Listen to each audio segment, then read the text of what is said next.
నెల 27న భీమిలి నియోజకవర్గం తరపున వలస జరిగే ఎన్నికల సమరభేరి కార్యక్రమానికి సంబంధించిన ఏర్పాటును వైఎస్ఆర్సీపీ ఉత్తరాంధ్ర జిల్లాల సమన్వయకర్త డాక్టర్ వైవి సుబ్బారెడ్డి, మంత్రి గుడివాడ అమర్నాథ్ తదితరులు పరిశీలించారు.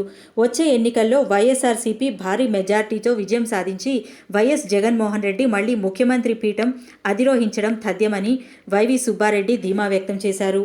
ముఖ్యమంత్రి వైఎస్ జగన్మోహన్ రెడ్డి ఈ నెల 27న ఉత్తరాంధ్ర ప్రజాప్రతినిధులు, ముఖ్య నాయకులతో ఎన్నికల శంఖారావం పూరించి దిశానిర్దేశం చేసే కార్యక్రమ వేదికకు సంగివలస జాతీయ రహదారి పక్కన ఖాళీ స్థలంలో ఏర్పాటు చేస్తున్నామని చెప్పారు.